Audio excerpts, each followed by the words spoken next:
Welcome to the Washdown podcast, episode number 57. And this week our guest is David R. Strother. Now, those of you who don't know, David spent 4 years in the Marine Corps, 6 years as a firefighter, and now he is a therapist specializing in treatment for military and first responders, firefighters, and cops.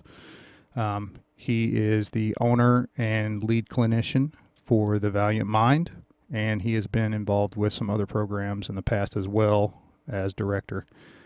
He brings a unique perspective to therapy for us in the first responder field, being as he has done it. We have a great conversation, had a great time shooting it.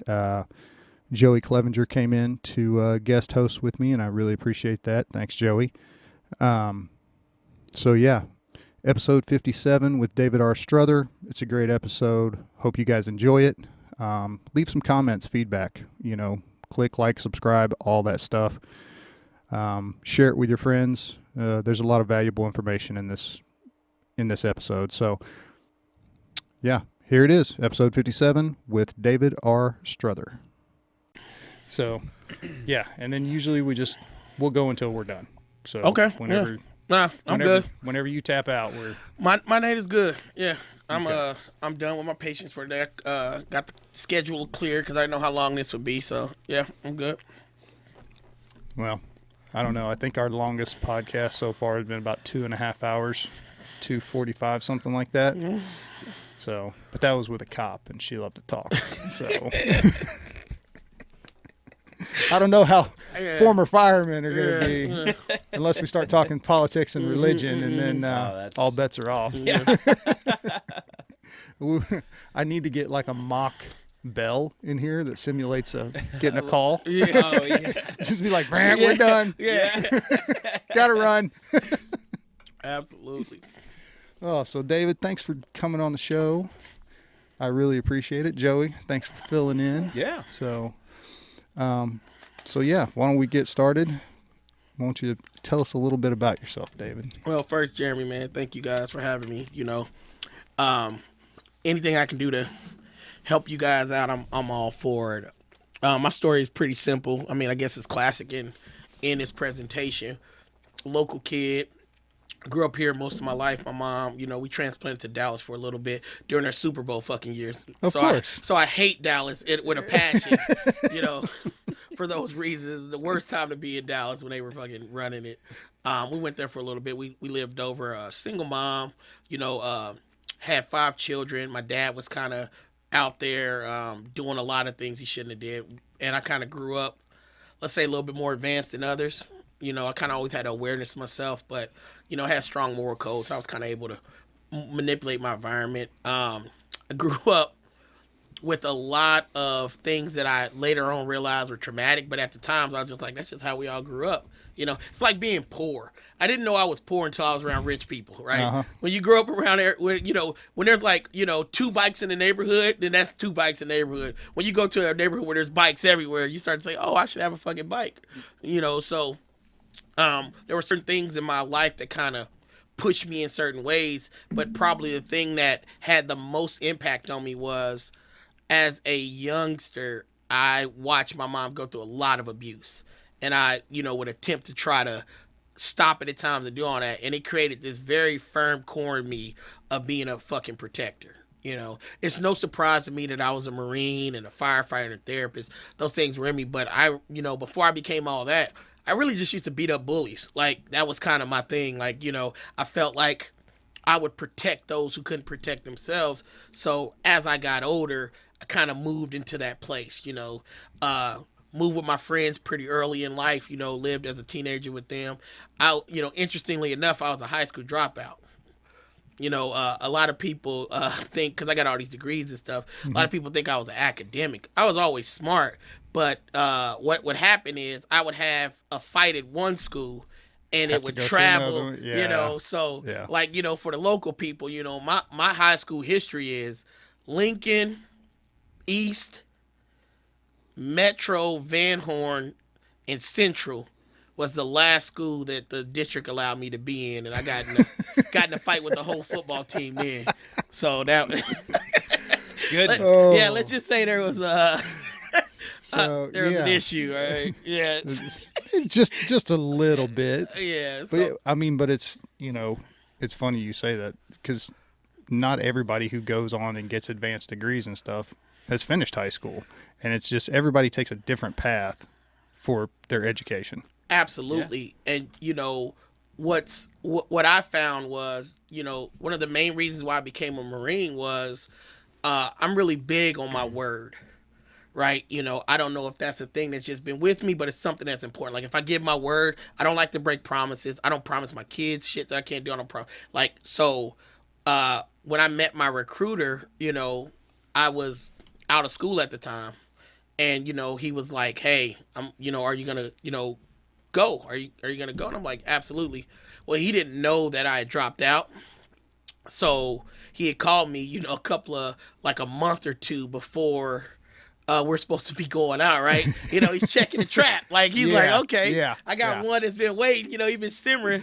And Delayed entry program? Yeah, absolutely. Yeah. Right, absolutely. Right? So he's like, okay, he calls me and I'll never forget, staff started eating, right? He calls me and he's like, you ready to ship off?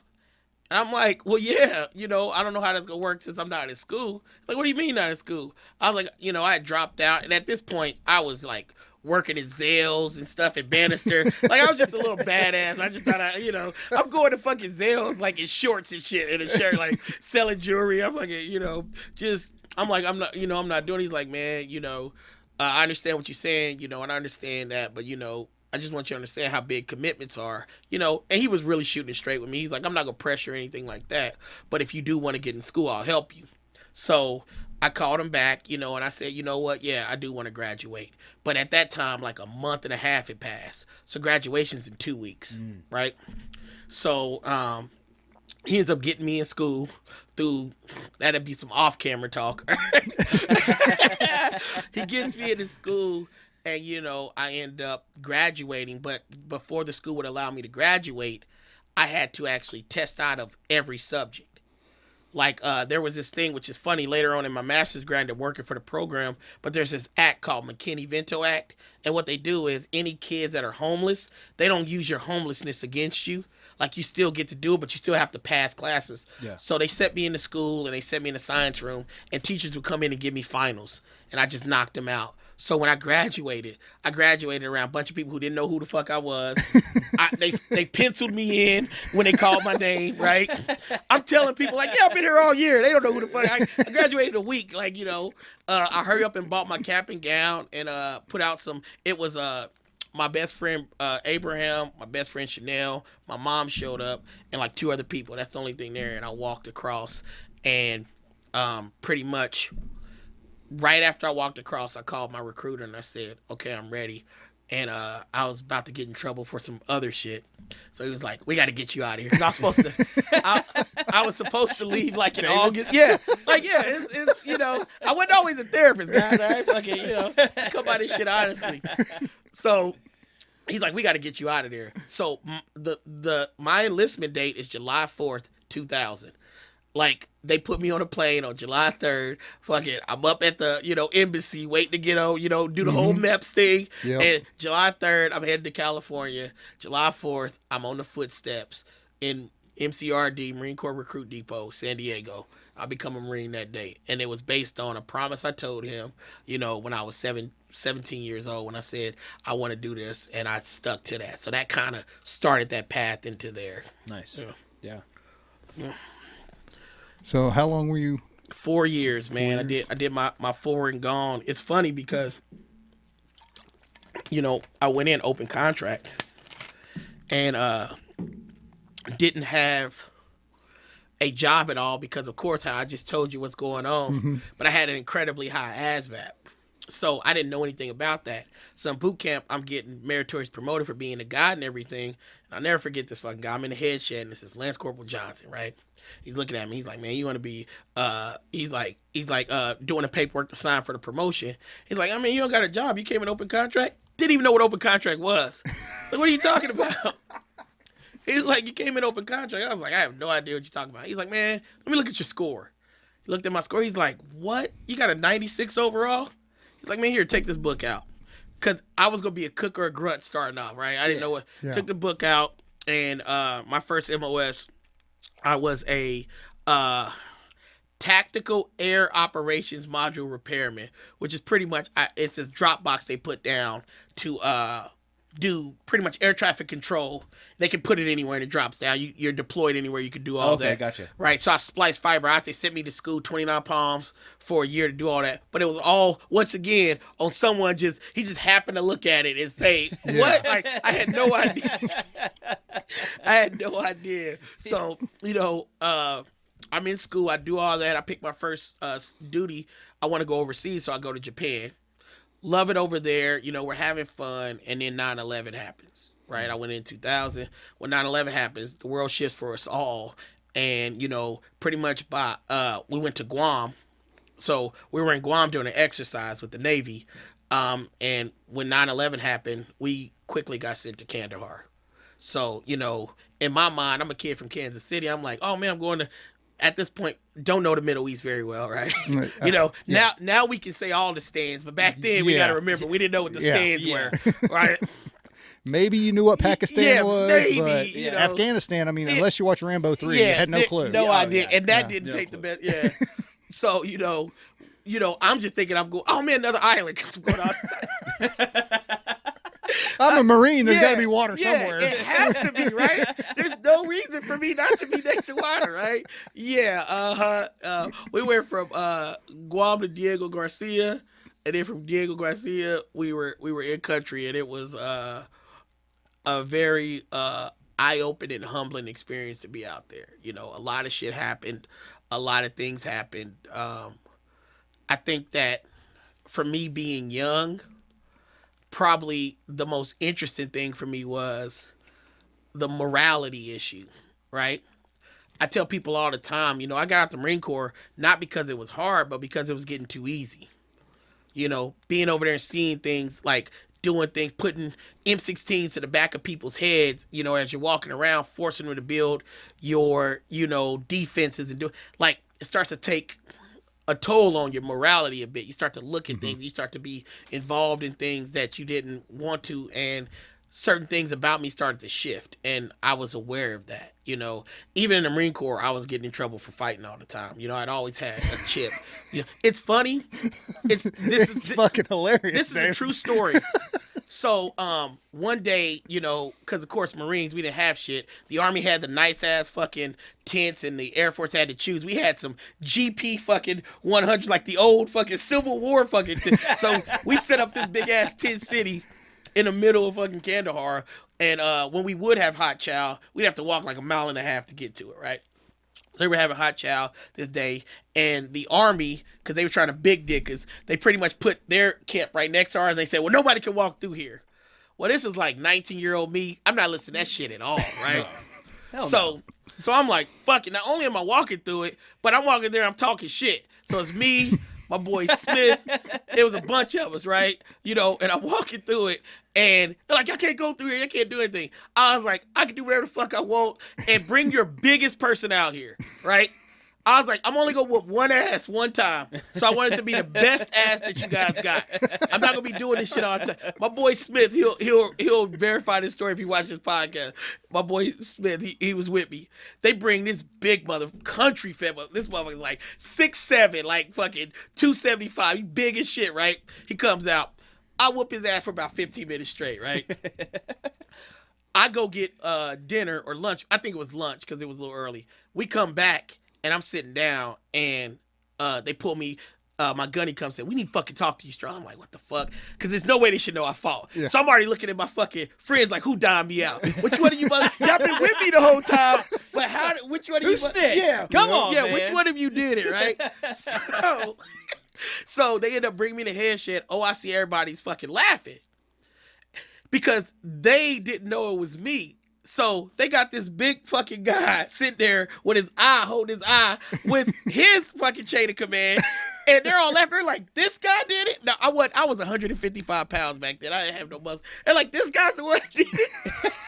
because they were expecting when they said a Marine beat, they were expecting They were expecting the Swede. Yeah, exactly. They were expecting Drago to come through there, and I come through there, and they're like, was I a corporal at the time? I might be a lance corporal. I think I was a lance corporal at the time. It was like, Lance Corporal Strother, did you have a physical altercation with this soldier? I was like, I wouldn't call it an altercation. Like, that means a give and take. I pretty much whooped his ass, sir, for 15 minutes, right? And they were like, well, we need to keep, some level of continuity in here. We need to show brotherhood and all that. I was like, do you know why? Did I just run over there? I was like, they wouldn't allow us to walk through. So now my Marine Corps, they start getting, what do you mean they wouldn't? Because they didn't tell that story. They made it look like I was just running around rampant. Yeah. They're like, no. He was like, oh, really? So then the guy's like, well, we didn't mean it like that.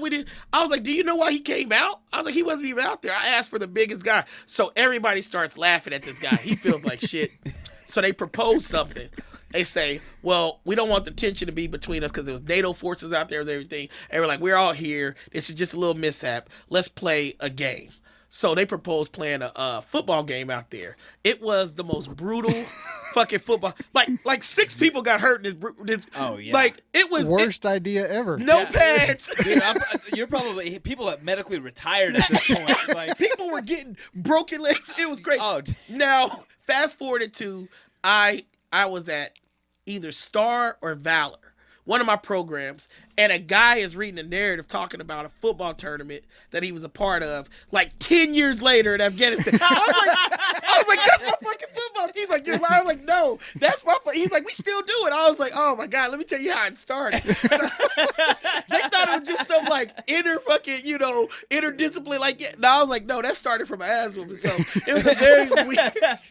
Army wouldn't let us go through their tent. Yeah, like it was a very weird way to get there. So no, I enjoyed my time with the Corps. I did a lot of the things that I wanted to do while I was in there, and quite honestly, I think I could have stayed in it if I didn't have the awareness that I had that I would change. And that's something that to this day I appreciate about the younger me. Like 20-year-old Dave was on a lot of bullshit, but one of the best decisions he made was he married my wife, and he pulled himself out of he got away from that. Like those two things help because I treat people that would have been me. Yeah. I treat people like at that time, guys. You got to remember, it's 2002, we don't think we're gonna be in war for 20 years. Like nobody's thinking that's what's going on. Couple months we'll be done. Yeah, find the guy. Absolutely. That's it. We're like, this shit is one and done and we're good. Matter of fact, I was part of the first stop loss. Like I spent a year there and they involuntary extended me because they didn't have enough people to do what they were doing. And the Marine Corps so fucking foul. The way they involuntary extended me was they didn't let me know. So I picked orders. I thought I had like Colorado, which is like a dream place, right, for Marines, right? I'm like, they're like, oh yeah, you did a hardship tour, you're getting Colorado. So I picked orders like 2 months before I was supposed to leave, right? 2 months passed. I got my sea bag ready. I'm ready to get on the flight line. I'm like, yay. Gunny walks by. I had talked shit to all my friends. Some I was going home to fuck their wives. Just the normal shit, right? The shit you do, right? Yeah. As you do, right? I done talk shit to everybody. Did all that. I'm on the flight line with the sea bag. My Gunny walks by. He's like, Stro, what you doing? I'm like, Gunny, I'm leaving. It's like, leaving? You got voluntary extended 2 months ago. Didn't nobody tell you? Oh, you motherfucker. So now that's because all that shit you talk. Now I gotta come back, right? Everybody's waiting and looking, and I'm like, oh my. Now they're ready to beat your ass. Oh, absolutely, absolutely, yeah. So it was just all types of little shit like that happened, and the back 5-6 months of my deployment, all types of shit happened that just solidified, like okay, this is real, and this is where it's at, and I have an intense amount of respect, not just the normal people are serving. I have an intense amount of respect for those that were deployed because none of us were taught what that was going to feel like. When you first get out there, think about it.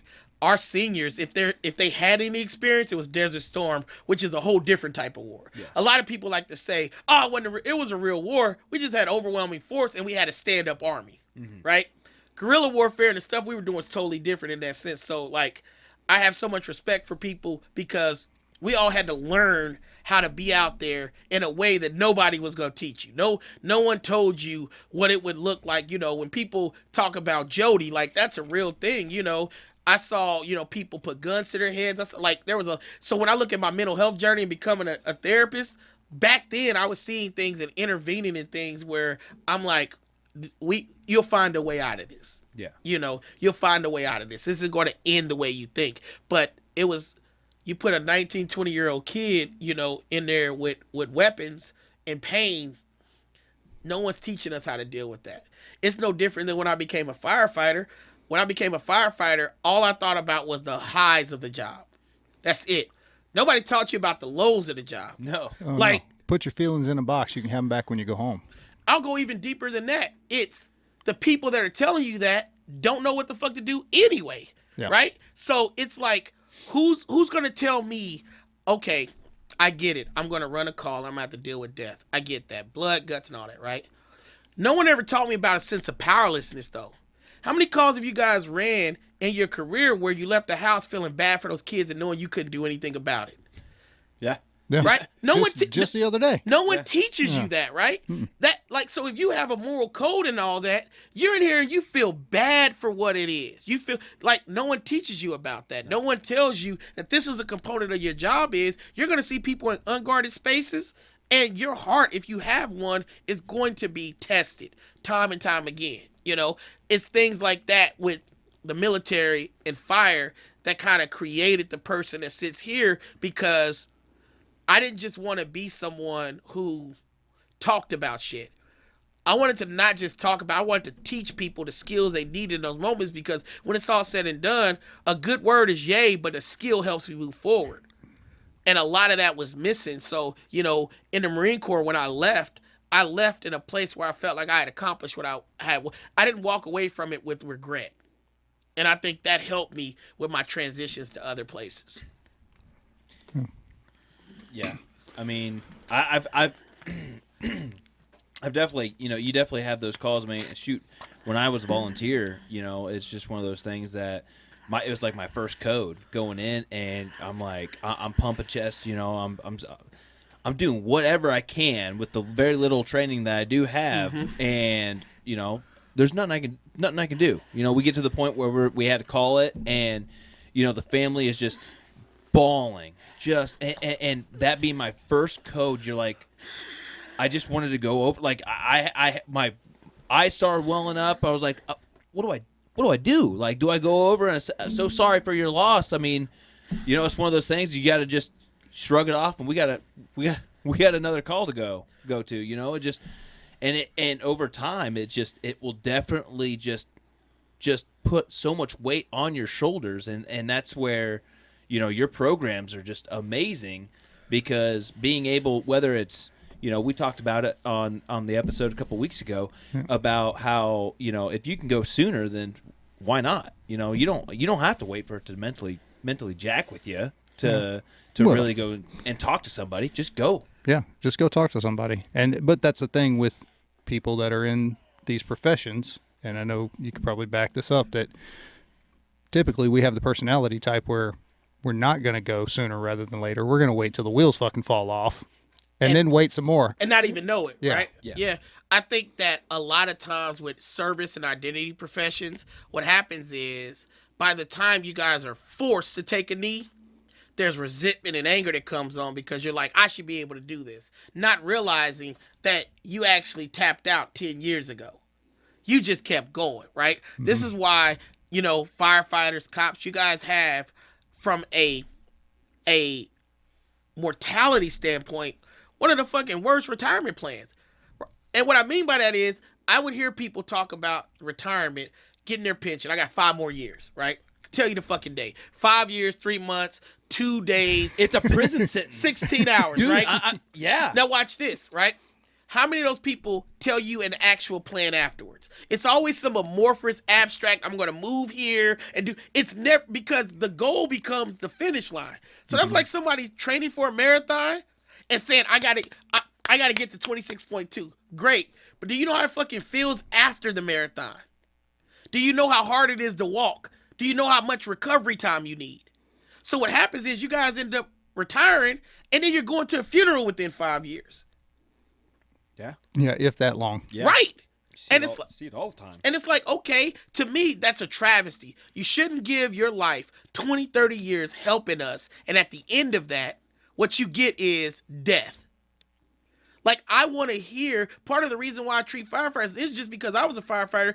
I want to hear those stories because then they're passed down to the younger guys. Instead of just, I want to be a 20-year guy, it should be, no, I want to do what I need to do for 20 years, take care of this place, and I want to go off. I want to see the end of this. You know, you get to the end of your career and you've given everything. Everything. Time, heart, soul, money. You've missed so much. And now you're like, I'm retired. Well, guess what? When you started the job, you didn't have a kid. Now you're done with the job and your kid is 26. You're not going to be able to put them on a fucking bike and recreate at 26. You teaching them how to ride a bike. Those are things that are lost. And that's a sacrifice you're making for us. At the end of it, there has to be something that's given back. And that's why culturally there has to be a shift. There has to be, I hear a lot where, oh, there's a stigma. The stigma isn't mental health anymore.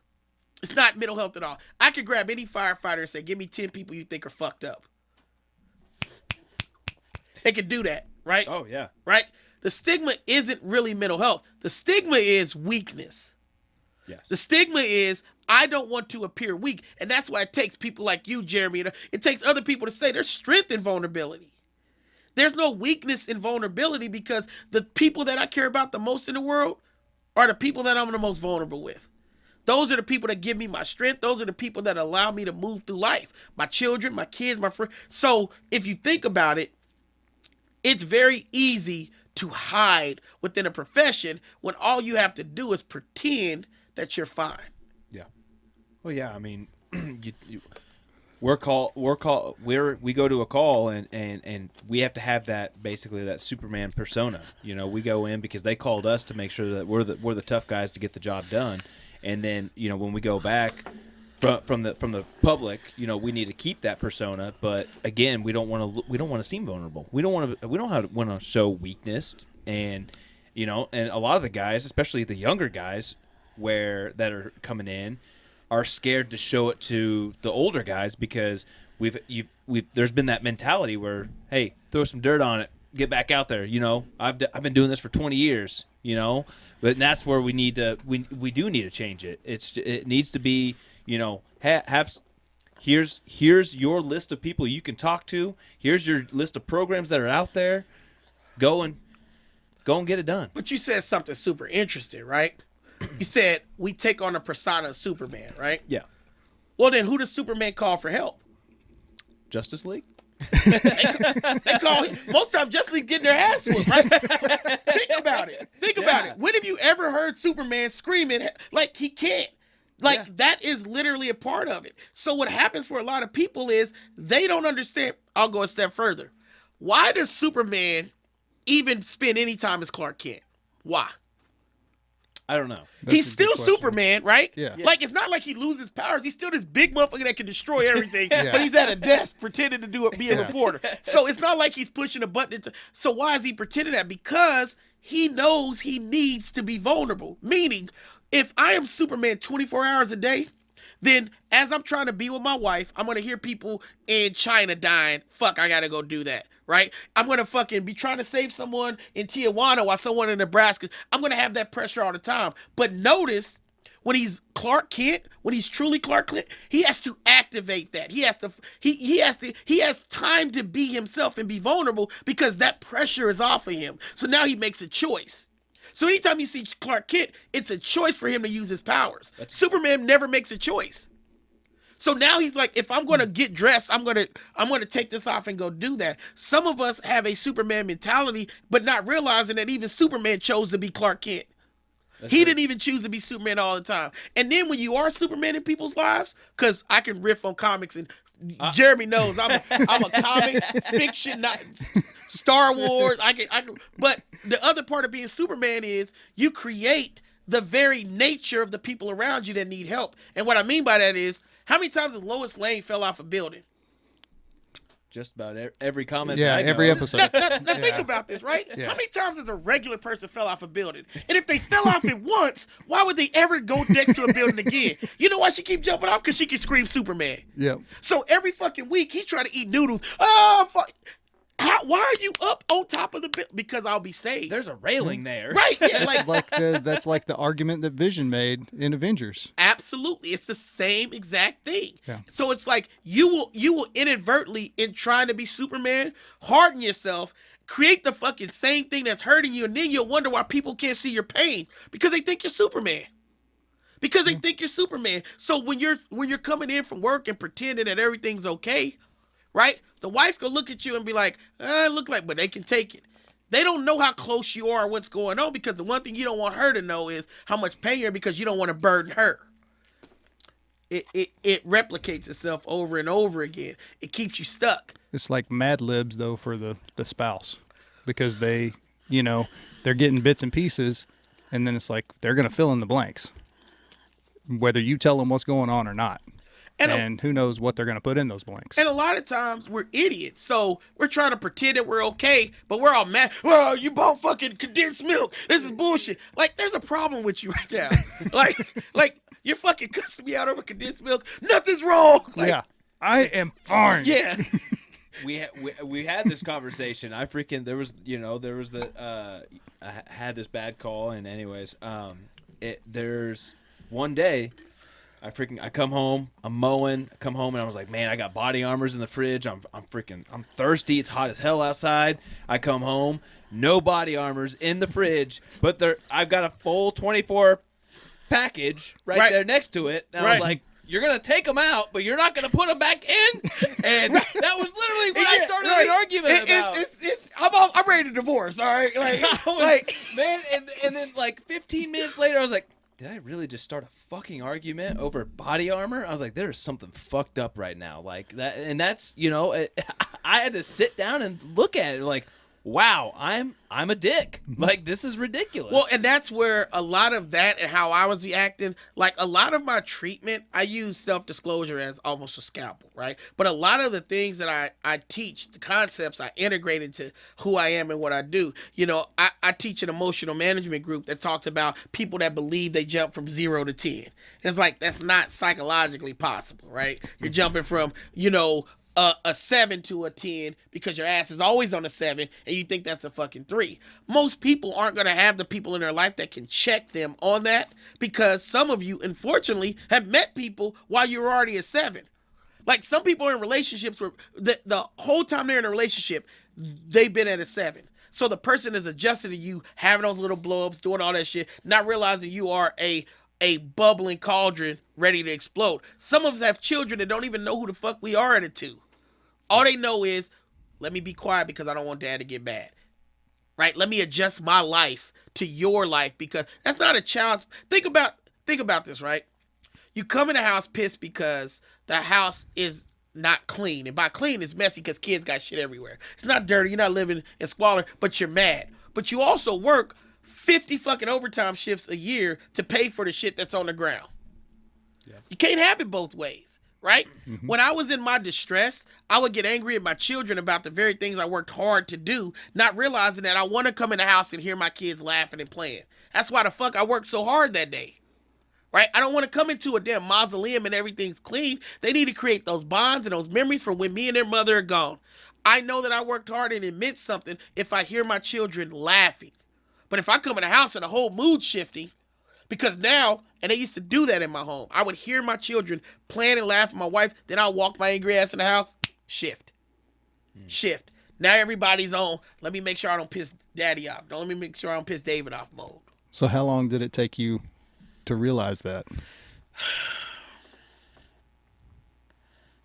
I knew.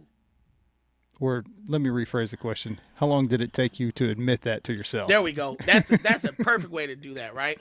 It took me about a strong 2-3 years to really admit that to myself. And it took me hurting the people that I love the most to smack me in the face with it. I think I would have stayed self-destructive in a lot of ways without really noticing it, because part of when you're in a painful place is you want to push people away, right? You want Absolutely. to give everybody a reason not to be around you, or you want to justify your actions, right? And when you are self-aware, what you start to do is stop lying to yourself, right? And what I had to put myself up against is my true code, which is if it's good or bad, I'm going to not lie to myself. And I realized that I was being a dick because I felt powerless. I felt scared. Like there were all these other things that were going on that were causing issues with me. And I didn't understand what was going on as it was happening, right? You know, I credit a lot of my change in my life. You know, I had gotten almost terminal cancer when I was like 27 years old. That helped me change so much because I had to look at mortality in a whole different way. And it really made me kind of view myself as, okay, you actually want to live and you don't know how much longer you're going to live. So what's the quality of that life? What's the quality of that life? What do you want it to look like?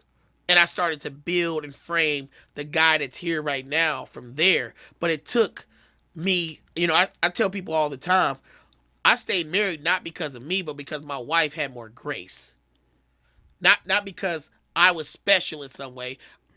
I'm literally my wife's ugly dog. Like, you know, when somebody has an ugly dog, they know it's ugly, but they still put cute shit on it. It's they're not. The dog ain't tricking them. They're like, no, it's fucking ugly, but it's my ugly dog. So I'm not tricking my wife. She knows that I'm fucking ridiculous. She knows I can be a hothead. She knows that, you know, these things can happen, and she's accepted that. When I was in my pain, my first thought is, you must be crazy if you with somebody like me, right? I want to attack her instead of realizing I don't get to justify how she loves me. I don't get to look at that from that lens. And that helped me, you know, heal. And then I had to address all these things that I hadn't wanted to. From childhood to Marine Corps to firefighter, like all these different things I had to address in order to start to heal. And that process became, okay, now that you know what this is, what do you do with this? Well, my core value is helping people. So that's how those programs start to be. It's funny. When I got into psychology, I never wanted to work with adults at all. And I damn sure didn't want to work with firefighters, cops, or military at all. I had no interest in it at all, right? I wanted to work with kids. I wanted to work with like teenage kids, little knuckleheads that just need some love and do all that. When I ended up leaving my department, I got a job at a area hospital that was in the urban core because I wanted to work with the quote unquote most difficult people, right? I wanted to get my skills sharp.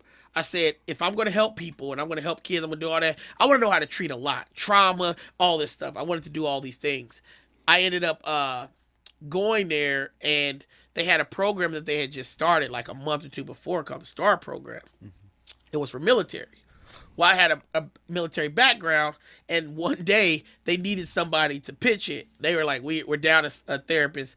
Can someone fill in? They were like, oh, well, David, you know, can do it. And I'm just like, fuck. Like, I don't want to be around. Because I'm like, I already know what it's going to be. A bunch of fucking war stories going to trigger me, or people going to be. And I went in there, and the actual first group I taught is one of the most popular things I teach. The first thing I taught was one of the first things I learned that started to open up my mind, and it was trauma in the brain. I started teaching about the physiological changes that happen with trauma, your hippocampus, your amygdala, your prefrontal cortex, and showing people that you're not just imagining these changes. Like, there's really things going on in your brain. Blew them away. They loved it. They came back the next day, and because military people are fucking forceful, they were like, we're not listening to anybody but that guy.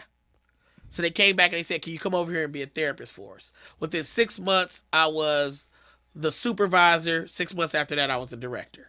Nice. And I stayed there, created the STAR program, and did that until I moved it to my other program and created a whole new name and did all that with Valor. So that's kind of how that worked. But it was all, once again, something I wasn't looking for. It was just something that, you know, me and religion don't have the best relationship. Me and God is fine, if that makes sense to you. Yeah, right? Sure. Yeah. Yeah. But I do believe in divine providence. I think that there are certain things that are supposed to happen because that's the way it was supposed to happen. You're supposed to meet certain people. You're supposed to do certain things. And the way I've always looked at my career is because I'm a very unorthodox therapist, all the people I'm supposed to treat, they needed to come to me to treat them, and I'm not going to change myself for it. Because the minute I do, they're not going to get better. The people I treat have such good bullshit detectors that if I got up there and I'm something different than who I really am, if I went up there and said, well, I'm going to challenge your cognitive distortions using several different treatment modalities, and they'll listen to it, it'll be polite, but they'll be like, ah. But if I'm up there and I'm like, hey, you're stupid and this is why. My type of people are listening like, oh, okay, well, I'm stupid. And we've had that conversation multiple times on this podcast about cultural competency and knowing, and, with fire department, police department, military people, they all have kind of that same thing. You go to a normal therapist, they're not going to get it. And you might just get stuck there. I think, though, especially when you talk about cultural competency, the thing that I teach therapists all the time when, they ask me to speak or teach how to deal with certain populations, it starts with you being authentic, right? No matter how many ride-alongs someone does and all that, you're not going to have the experience. You come in with humility and authenticity. That's how you learn. I can't count how many sexual assault survivors. I've never been raped. But with humility and authenticity, I've learned about the sense of powerlessness. I've learned about, because I can connect to those things. A lot of people say, oh, you need to be able to empathize. That's not how therapy should work. Sympathy and empathy are great, but therapy should be a level of relatability. You should be looking to relate to something. If I'm driving down the street and I see a dead dog, I'm going to be like, oh, man, that's rough. And then I can empathize that somebody may have lost their... But that's not the same as me saying, oh, I remember when I lost my dog, right?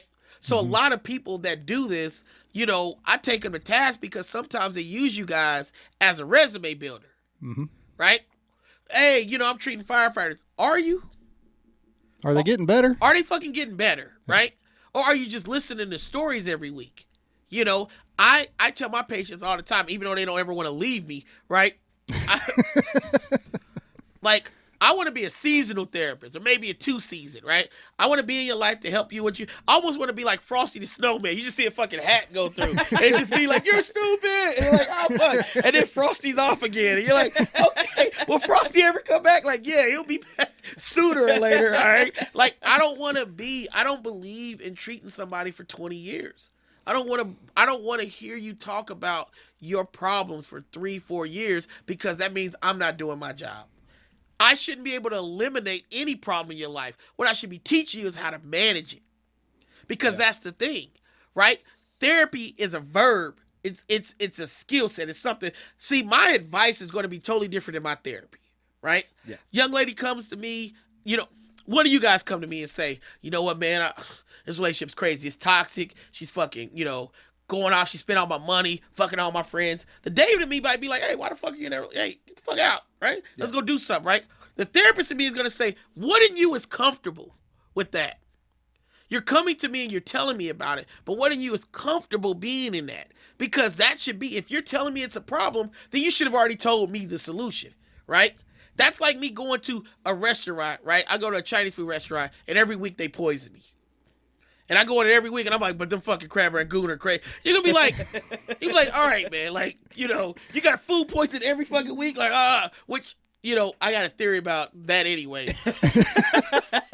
Well, shit, let's hear the food poisoning theory. So, this is means tested by me and my wife, but I want you guys to think about it.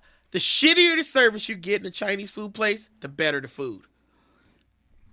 You know what? Yeah. That's a good point. The shittier, if you think about the shit, I'm talking about they're damn near ignoring you. They don't care. The food is incredible though, right? Yep. But my glass has been empty for 10 minutes, and I need something to wash this fried food down. Absolutely. And they're fucking totally like, oh, I don't give a fuck. You gotta interrupt them to help you. Hey, can I? And they're like, but the food is incredible, right? Yeah. I've never, no matter what state I'm in, no matter if the service is that bad, and just Chinese food, the food is incredible. The food is fucking incredible. Yeah. You ain't got time for your problems. And you just feel bad. Hey, can I get a water? They rush you, right? Yeah. Hey, man, I got plates to do. Yeah. No, that's good theory. Yeah.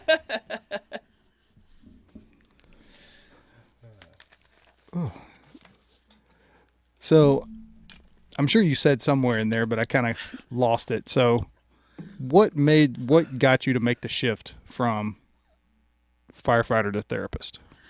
So, interesting story.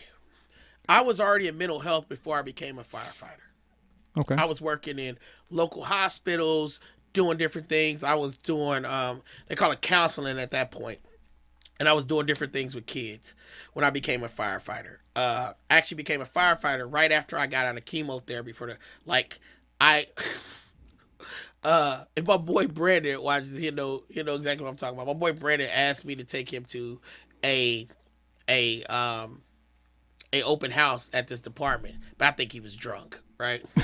So I'm like, of course I'm taking you to the open house, right? Because you sound ridiculous. So I ended up taking him there, and he's totally fucking ridiculous. He doesn't get the job. I'm sitting back. They say, hey, are you going to put in an application, right? And I'm like, I'm in mental health. I don't really, want to do anything like, go ahead and put in an application. I didn't know anything about firefighting at all. So I put the application in, and they called me back. So throughout 6 months of, this is back when, well before the times now, but this is back when hundreds and hundreds of people were going for jobs. So I think that year was like 500-600 people. They chose 10 of us. All I did in every interview is say simply, I don't know anything about firefighting, but I can tell you who I am. I didn't expect to get the job because I'm just like, ain't no way you guys are going to take somebody. I didn't understand that firefighters are like, we can teach you the skills. Can we fucking sit next to you? Yep. Right? Can we enjoy the game? Can I trust you? So I inadvertently beat out all these people that I never thought I would, right? I still get my friend shit because he never made it, right? Fucking piece of shit. Like, you didn't make it, right? So I paused my mental health career to become a firefighter because I didn't want to do anything I wasn't proficient at. So I stopped everything that I was doing, and I, went through the academy, Firefighter 1 and 2, and I spent a couple of years just getting really good at what I did, right? Making all types of mistakes and having people, there to teach me about being a firefighter, right? Loved it. At about the 4-year mark in my career, I wanted to go back and finish my mental health, right? So I went back and enrolled into my master program, and I got my master's degree at the fire table. In between calls, I wrote my papers. I had to do with my particular degree. You have to do practicums, and you have to go get free therapy and different. So I was working our fire shift and a free job with a wife and 2 kids. So some days I was just like, some days I wouldn't see my family for damn near a week because I'm off shift, but I'm working in a rehab and I'm doing all this, and then I'm in class and all that. So I ended up getting that, and then going back into saying, okay, because I was going to work with the military again. I thought about it. Part of the reason why I'm thankful that I did not just that I ended up getting to do what I dreamed to do anyway at that point, but it was being former military. I knew that they would never allow me to be me in that environment. Like, I couldn't do the things that I wanted to do. So it was funny being a firefighter and having a mental health background, because I'm like looking around the table like, none of you know you're traumatized? Like, really? Like, nobody fucking knows. Like, we're really going to argue about who didn't put it on station dues, and we just ran this call with this fucking kid that died.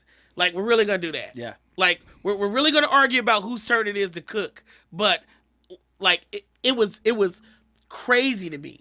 So I would start debriefing with my friends in different ways. Like, I was the guy, doing unsolicited therapy. I'm driving a bus with the medic, and I'm like, hey, man, what was that call like? And that's how it was. I would pull my captain into it. I would pull my crew into it, because I wanted people to be able to express, but I was shocked. And remind you, I had no fire experience. So in my mind, I'm like, I'm coming to an environment where these guys deal with death all the time. They're going to know how to grieve. Guys that know shit. No, we're not taught that. Like you talked about. That is something that we are taught, the skills to do the physical part of the job. But as far as dealing with death, losing friends, anything like that, there's no training for that. There's no, hey, these are the steps you need to take, or these are the people you can call. At least not whenever I came on. Now it's a little bit different. They're getting better. Different departments have different, they're trying to get proactive, but I'm looking at it from the standpoint of, so you're teaching me this sequence of events, you're telling me that at one point we put beards in our mouth to filter out smoke, to now we're running around with scuba devices, but in that same span, no one's talked about how to fucking process a call. No one's thought it's okay to talk about grief. You're having all this law. Like, it was such a weird thing that as a mental health professional at the time, I'm like, this got to be a joke. Like, someone must be like, I spent like about a half a year thinking they were just hiding it, fucking with you, right? Because we fuck with each. So I'm like, oh, everybody just pretended that they don't ever talk about mental health at all and do all that. Yeah. And I realized, no, they don't. Like, you're not fucking with me. Like, you just put a bunch of shit on my locker to fuck with me, right? Mm-hmm. You're running in the shower, washing my back, while I'm there. That's fucking with me. Yeah. This mental health shit, you guys aren't talking about at all. Yeah. At all. And that's why part of my journey, part of my goal was always to treat firefighters, because I'm like, I know that it hasn't changed. I know that these things aren't being talked about, but I also know that people are still suffering every day. I know that people, don't understand in quote unquote the regular world, but most of them aren't going to have to do, they say big T traumas, not the little T, but they say big T traumas, stuff that we would all point and say that's traumatic, death and all that stuff. They say most people within their lifetime are going to probably have about 7 to 10 things that they look at as truly losses, loss of kid, loss of parent and all that, right? Yeah. Right? Think about what 6 months of firefighting is going to do, right? Yeah. Yeah, especially depending on the department. Exactly. I mean, shoot, they could be 2 weeks. Exactly. So it's like, and that's not counting your own personal life that you're going to grab. Yeah. So it's like, going back to that number, it's like, there's a reason why you're on your third wife, because you're still at a fucking 7. You still haven't learned how to get back, so you keep meeting people that are adjusting to you at a 7, but at some point that falls apart as well. You're not supposed to be. We're not designed for it. Yeah. We're truly not. As much as people like to say, oh, we're tough and all that stuff, humanity actually isn't designed for the things that we think it is, right? Mm-hmm. There's this force, I can't believe I forgot the name of it, it'll come to me later, but they were doing some forensic, Civil War forensic examinations, and they found all of these, like, pellets in the treetops and stuff, right? It was supposed to be this war, and it was this war where there was limited casualties. Mm-hmm. They were like, this is supposed to be a big engagement, so they went back and did this forensic work, and they found that, like, they said some crazy number, like 7 out of 10 people just shot in the air. Like, they did not want to fire at somebody, so they were just shooting in the air or whatever. Because it's hard as hell to do the things that go against, like, we're not as designed for that as we think. Yeah. This is why most people can be fine as long as they don't see it in person. They don't do, like, it's not to sound callous or anything like that, but if I'm running a call and there's a 96-year-old, right? My mindset, my morality is, man, that sucks, but they lived a long, hopefully it was a good life, right? A baby, totally different story. It's too hard, like, because that baby is nothing but innocence and potential. Oh yeah. I don't look at that baby and say you're gonna be a molester. You're gonna, like, none of that. I look at that baby as the purest form, and it hurts because I'm like, what could you have accomplished in this life? Yeah. What could you have done? Well, if no one's teaching me how to deal with that, then one of those in my lifetime could hurt me. What about 10, 20, 30, 40? You got medics in our region that have lost 2 to 3 times as many babies they helped deliver. Yeah, it's a good way to look at it. Yeah. I mean, I qualify for that number. I'm not a medic. So you don't even have the balance of, well, at least I'm bringing life, I'm helping. It's not like that. And that's where people start to harden, right? A little known secret about the fire department, and even just any type of first responder world, is that because we harden when we're doing it, we end up not liking the very people we put our lives on the line for, not because we don't connect, but because it's literally, you are a potential trauma for me. I just say, oh man, why are the tones going off? Fuck it, I don't want to run a call. But underneath that is, I don't know what this is about to be. I don't know if I'm going to have to watch a kid die in front of me that's the same fucking age as my son and have to deal with that. I don't know. Like, there's more to it than I just don't want to run the call. You don't put too much time, energy, and training into it. If you didn't want to run the calls, you wouldn't have made it this far.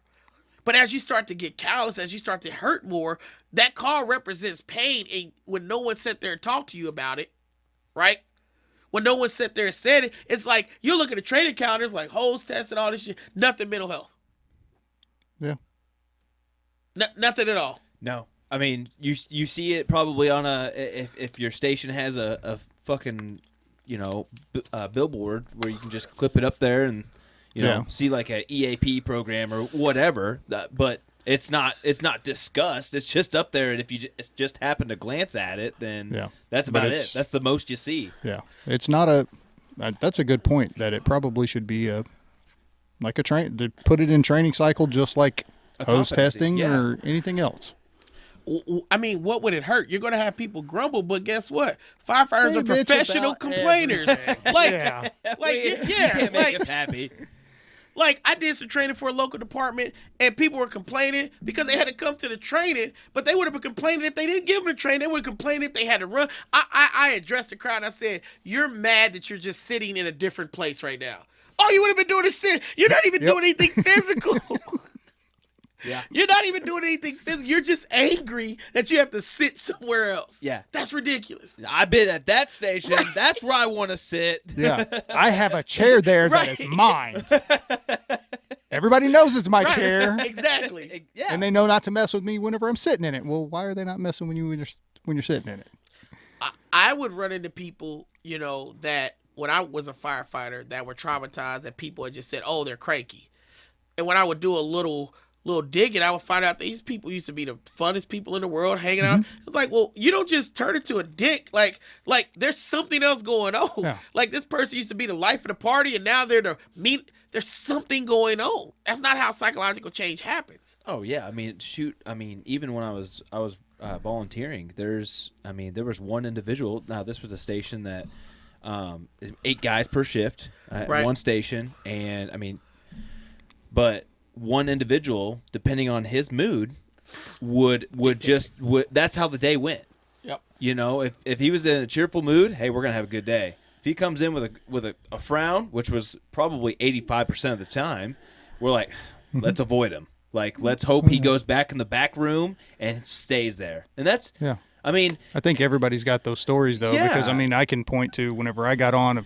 I know if I'm going to this station with this captain, it's going to be a good day. If I go to this station with this captain, hey, it could be a good day. It might not be. Yeah. And it's probably not going to be, but it could be. So, and but that's when you think about, sometimes you just, I haven't known this individual as long as others, but it's like, how was he, 15 years ago? What changed? We'll say, and you could probably speak to it better than I can, but I have my own opinions of it's a cumulative effect is what it seems to be. It doesn't seem to be like one call or one thing. It's just everything that doesn't get dealt with. It depends, right? I definitely agree that there is a cumulative effect to it, that it's about how that person's interpreting it. But there are some things that rock us because we, I tell people all the time, one raindrop can bust a dam if it's the last one, right? That's the one that does it. But some of us are getting a deluge in a way that we didn't expect. And some of us get it from so many different areas that our ways of coping are to just keep pushing through, but you're going down, right? And when you get down, you start to have thoughts that you wouldn't have before because those thoughts make sense. One of my, I can speak to it because, his family, he was there. One of my former patients, had died last year, committed suicide, Chad. Very, very good dude. Love Chad. He was, like most of my patients, hard-headed, stubborn, thought he knew everything. Fucking idiot, right? Loved him to death. I spoke at his funeral. His family wanted me to speak at his funeral, and I was trying to explain to the crowd, I love his family because they did 2 things that I thought were super important. Chad was a huge advocate for mental health, peer support, my programs, like anything, trying to get people help. And the second is they did not make his death hush-hush. A lot of times when people die for suicide, mental health reasons, people just, let's not talk about it. They died suddenly. No, his family was like, we want you to get up and speak about this. And I told them, what can I teach? And she said, do what Chad will want you to do. So I got up there and I told people specifically what happens for a lot of people who are experiencing intense trauma, depression, just life just kicking your ass, is you start to change how you interpret that, right? So let's say that life is a mountain. And at the top of the mountain is everything that you want. Food, sex, career, whatever you want is up there. Most people get up that mountain and get to the top. Yay, I got it, right? People that are traumatized, what they do is they work their way up to the mountain. They grab it, I got it, then they go to sleep. When they wake up, they're like, fuck, I'm at the bottom of the mountain. All right, let me get up there. They do it, they grab it again. Go to sleep, wake up, bottom of the mountain again. At some point, what happens is they become tired. It's not that they don't want what's up top. They're tired of the journey. So they start making themselves comfortable at the bottom. They start doing things at the bottom that's not normal. But at the bottom, it makes sense. Yeah. Some people are so comfortable at the bottom. They got a sofa, a big screen TV. They're down there. Now, what happens for people at the bottom is you're going to have somebody higher than you closer to the top of the mountain, and they're going to say shit to you that they think makes sense. So a close to the top of the mountain person is going to say something to you like, hey, you're in a bad mood. You need to pick yourself up by your bootstraps. You need to go to a movie. And it's like, okay, because for them, that brings them right there. They're great. But if I'm at the bottom, that just brought me right here. It did not actually move anything. So a lot of times when people are that tired, people look at it as a failing. It's like, no, these are some of the strongest people you know, because you don't know how many times they fucking went up to the top of the mountain. Some of us catch people on those days and we're like, man, why can't you be like that all the time? We're thinking that in our head. Guess what? That was the top of the mountain day. The bottom of the mountain is a whole different thing. And some of you don't realize that you had helped people live a lot longer than they ever would by being that handhold that got them to the top sometimes. But ultimately, it's still a choice. That's why when I created my programs, even the one that I run now, Valiant, like that's why I'm so specific about skills, because I want you to understand what's actually going on. Anybody that's ever been in treatment with me, no one's going to walk away saying they didn't learn something. It's going to be almost academic. I'm going to teach you things that you didn't know so that you can use them in your life, so that you can become better. I can't fix your life because I don't believe people are broken, so I can't fix you. People need to be healed. If something's broken, that means it cannot serve its purpose. If we broke this table, then that means you can't put anything on it. People always can serve their purpose, so they're not broken. They just need to be healed. But when people look at themselves, they say, well, I'm in this spot. I don't know what I'm going to do. I feel like everything's falling apart. I feel like, and it's like, well, yeah, because you forgot how to have hope. You forgot how to have vulnerability. You forgot that you've been through more shit than most people would ever know. It hasn't broken you. You have more experience with pain than anybody. So tell me when it's going to break you. I don't know, David. I've been through 50 things. Then 51 is the fucking... You think that's going to be the thing to break you? You're already tested. Sometimes, and I learned this lesson, Jeremy, when you asked me earlier, when I figured out kind of what... I had this misconception about myself. I thought that for whatever reason, I went through all this pain and pressure like I was being shaped. Like a sword. Like I'm getting... Being forged. Right. I'm being forged. Like I'm a sword. I'm not a sword. That's not my point in life. Because at some point, a sword stops getting hit with shit. It's then utilized, utility, right? I realized late in life that I'm a hammer. My whole life is going to be getting hit or hitting something. Because I exist to forge others. And some of us don't realize we're hammers. We're like, why does shit keep happening? Because that's what happens. And if you look at any blacksmith, out of everything in that fucking shop, I'll tell you what he takes care of the most. That hammer. Everything else is ore. He can smelt it, melt it down, do all that. That hammer is his most important tool. So if God made me a hammer, there's a reason for it. I stopped getting mad that shit kept happening to me. I can look at my life from childhood, homelessness, all that shit, to Marine Corps, deployed, all that shit. I can look at cancer, having damn stage 3 cancer. Me and my wife went through damn near 10 miscarriages, trying to have children, losing children. We did in vitro, we did everything. I can look at all that. I know for a fact that I'm a hammer because I learned to enjoy being a father, whether it was fucking 2 weeks or 2 months. I learned that I would enjoy that feeling. Now, me and my wife went from miscarriages to her tubes tied. I got 4 children now. But here's why I have 4 children. Because I didn't stop. If I stop at the 3rd miscarriage, the 4th miscarriage, I never see my babies. I never get there. Some of you, even some of you that are listening, this ain't the time to stop. This ain't the time to stop. Like, you are going to go through stuff. Quit being surprised by it. If you ain't had an easy life, stop being fucking surprised. Yeah. Stop being surprised, because that surprise is going to hurt you. You're always going to feel like, well, I can't believe something's happening. You got to realize what type of tool you really are, right? In the military, Jeremy, you know too, like in the military, you may have somebody who rises through the ranks very quick. Let's give them an arbitrary, let's say they're E8, right? And they hit every damn level, very meritorious, promoted. They get up there and they're kicking ass, and they're young and they're E8s, stacked, all that shit. Now you got somebody more along my lines, right? Fucking up, getting NJP, they're fighting, right? They make it up there, but they done had hella fucking stairs to get through, and they done fucked up, got busted out, but they finally get up to E8. So now you got Golden Boy who did everything right, kicked ass, meritorious, and you got fucking guy who didn't give up. Who do you guys have inherently more respect for? The guy that kept working as harder than, because he's got that experience. I mean, he's got the experience, and he's I know that's the guy that's not going to turn around and run. Both of you are spot on. The reason why we hold this guy that went through so much in a larger level of esteem, we're not shitting on a guy that did everything right. That's impressive. But when we're looking at what this guy is, we understand something. He went the path of redemption. The path of redemption ain't easy for people.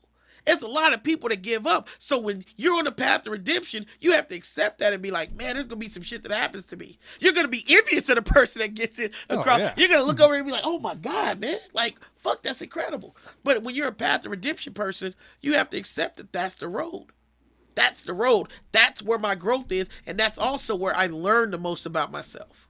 You're also going to appreciate it more, because what it took you to get to that level, that amount of hard work and struggles will just make you appreciate it just so much more, willing to help others. Well, and I've talked about it a lot, and shifting your perspective. It's huge. It's probably shifting is incredibly good. I mean, because that allows you to take a certain situation or whatever and look at it through a different lens. And that has been huge for me. Because, it'd be easy for me to go sit in the fucking angry corner. Yeah. I don't do that. It's a skill. It's a skill. Once again, the reason why I teach what I teach is because I can validate everything I teach somebody because I use it. I don't need anybody to tell me it works. I use it. And being able to shift your schema, being able to change your perspective, teaches you how to navigate yourself and your environment, right? It's like if you're working out, right? You're working out, and let's say that, somebody's spotting you. Anybody that's ever worked out and had a good spotter is actually not going to help you that much, right? Like, a good spotter will put fingertips on it, right? Mm-hmm. But for whatever reason, just those fingertips is enough for you to be like, ah!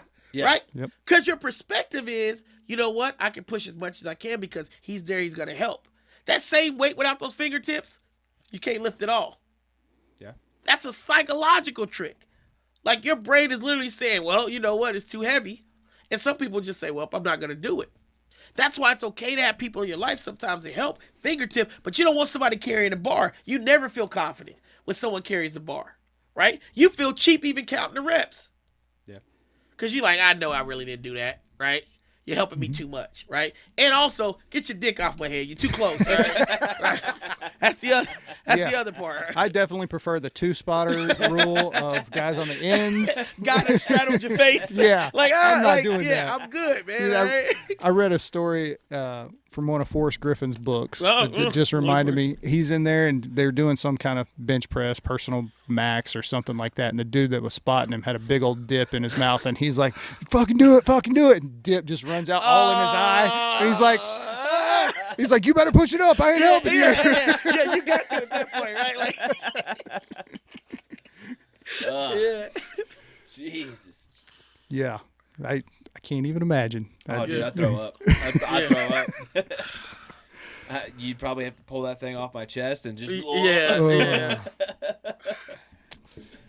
Yeah, and stop spitting in EMS gloves. I'm just going to throw that out there. Please. I freaking...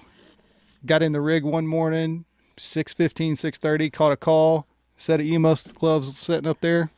Grabbed them. Yeah. Gross. Oh yeah, it was bad. I know some guys that spit the EMS gloves, but they leave with them after every call. No, these were, and you would have thought it would have ran out because it wasn't tied up. It was just sitting. Damn. Oh my God, yeah. Ugh. It was bad. I'm just. The more you think about it, the worse it gets. Yeah, it is. Yeah, and then you have to run the call like that. Oh, dude, yeah. It'd be hard for me to contain myself during the entire call because I'm just like. Well, yeah, I didn't handle it well, and I had like maybe a year and a half, 2 years on the job at the time. So yeah, whenever we came back to the state, I was ready to fight, and guy was already gone. Yeah, that whole call, I would have been like, "Can I smell it? Can I smell it?" Like just trying to make sure that someone else can't smell it from me. I'm like, all right, we're good. Well, it's just it's super interesting how particular you'll be about certain things, but you're still in very nasty environments, grabbing stuff, but it's just certain things where you're like, I can't do it. But I used to work with a guy who he was very sensitive to like smell and stuff like that. He would never throw up, but he would just retch. So like he's still working. It was like he would never blow, but he's like, and I'm like, stop doing it because I can feel mine coming up. Right, it's about to get crazy in here. Like we all about to be throwing up. Oh man, yeah. For me, I'm more of vomit is really what gets me the most. So I had one patient throw up on me. Digested blood is the only thing that really like that. Dude, the GI bleed is the worst. Nelson puked on a GI bleed. Yeah. Oh, dude. GI bleed, it's no smell quite like that, right? I got thrown up on, and dude, I was after they're like loading him up in the ambulance. I'm over by the tree like whoa. Didn't throw up, but man, I was freaking close. I drenched my arm. See, for me, it's shit. Like the GI bleed, I mean, it stinks and stuff, but it doesn't like mess with. But shit, no, I don't do it. And had a call at a nursing home. This dude been sitting in his own shit for a couple days over the weekend. We go to pick him up. We put him on the tarp, and he rolls over and grabs me right here on my shirt. Shit all over his hands. Yeah. That's different. Like that definitely would have got me. Dude, there's no way that shirt's coming off that way. I freaking take some trauma shears and cut down the middle. Those are done. The worst call with like smell and thing I ever went on was we had a bariatric patient that diabetic that went in diabetic coma and it fell out the bed. Right, so we get called on it. We go there. I'm the rook, right? I'm low man on totem pole. Yeah. So they're like, hey, get in there and help her get back up on the bed or whatever, right? So I'm trying to help her and I can't maneuver, right? So the cap's like, you need to get between the legs and we'll help, right? She comes to and clamps me between her legs. No. And I'm completely drenched by I can't describe what was. So I'm still professional. I'm in it, but inside I'm screaming. Like I'm like, you can't tell me it hasn't eaten through my shirt and it's in my skin, right?